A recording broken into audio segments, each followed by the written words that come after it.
Di ujung barat Indonesia, 4 pulau kecil berdiri sunyi. Panjang, Lipan, Mangkir Besar, dan Mangkir Kecil. Luasnya tak seberapa. Jumlah penduduknya pun nyaris nol.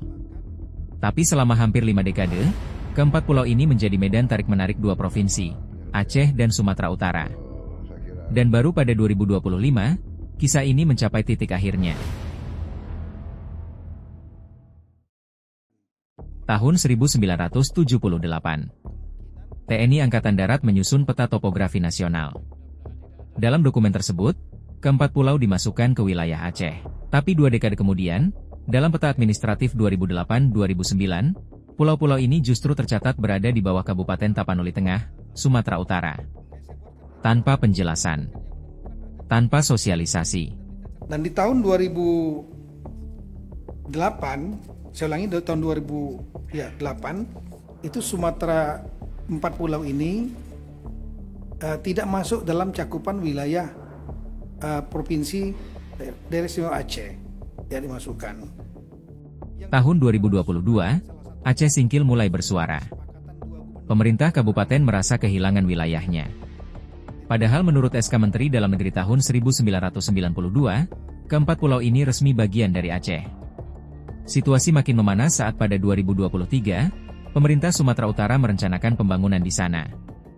2 gubernur tak sepakat. Menteri Dalam Negeri memfasilitasi. Tapi belum ada kata final. Gubernurnya Aceh Pak Nova ya, kemudian Gubernur Sumatera Pak Edi Ramayadi keberatan dengan menunjukkan data historis dan juga dokumen-dokumen. Salah satu dokumen yang sangat penting adalah dokumen tentang kesepakatan antara Gubernur Aceh saat itu ya ini dia. Saya ulangi, surat Gubernur Aceh ini keberatannya 22. Yang diberikan adalah surat, salah satunya dokumen surat kesepakatan 2 gubernur di tahun 1992 yang disaksikan oleh Menteri saat itu Pak Rudini. Ini suratnya ditandatangani Bapak Gubernur Aceh saat itu Pak Ibrahim Hasan. Sementara dari Sumatera Utara Pak Raja Inal Siregar. 17 Juni 2025, di Jakarta, dalam rapat terbatas bersama Mendagri, Prabowo Subianto, sebagai Presiden Republik Indonesia, mengambil keputusan tegas. Tidak perlu diperdebatkan lagi, katanya. Ini bukan perkara siapa lebih dulu mengklaim. Ini soal dokumen negara. Soal stabilitas bangsa. Tapi alhamdulillah kalau memang dengan cepat sudah ada pemahaman bersama, penyelesaian, saya kira baik sekali. Jadi segera saja diumumkan ke masyarakat nanti, supaya nggak jadi bahan untuk bikin rame lagi. Suasana kita sangat bagus, jadi kita sangat perlu suatu penerangan terus ke rakyat. Ya, kondisi kita baik. Kondisi ekonomi kita baik, pertumbuhan kita baik, produksi pertanian kita baik. Saya lihat kemajuan di semua bidang, jadi kita semua perlu untuk terus menjaga kondisi ini. Lantas, pertanyaannya, mengapa negara butuh 47 tahun untuk menyelesaikan konflik administratif sekecil ini? Apakah kita sedang bicara soal pulau, atau soal ego kekuasaan antar daerah? Dan apakah masyarakat pesisir di sana benar-benar mendapat kejelasan, atau justru jadi korban tarik ulur politik pusat dan daerah? Hasil akhirnya, keempat pulau resmi kembali ke Aceh, sebagaimana ditegaskan dalam dokumen tahun 1992. Nah ini dokumen fakta. Ya, kesepakatan bersama 1992. Yang intinya, untuk batas wilayah di poin nomor 3, batas wilayah untuk Tapanuli Tengah dan Aceh, itu Provinsi Aceh dengan Tapanuli Tengah. Saat itu Aceh belum Singkil, belum mekar nih. Itu mengacu kepada Statblad nomor 604/1998 dan peta topografi TNI AD 1978. Inilah petanya. Nah, dengan adanya peta ini tentu kita mempertimbangkan mempertimbangkan kemungkinan 4 pulau ini masuk ke Aceh. Namun saat itu dokumennya hanya dokumen fotokopi. Kita tahu dalam sistem pembuktian dokumen fotokopi mudah sekali nanti kalau seandainya ada masalah hukum untuk dipatahkan. Oleh karena itu kesepakatan di tahun 2022 setelah adanya data baru ini, semua pihak, Sumut, Aceh, Kemendagri dan juga dari pemerintah pusat yang lain yang termasuk dalam tim pembahasan Sukabumi sama-sama mencari dokumen ini karena dokumen ini bagi kita kritikal, penting.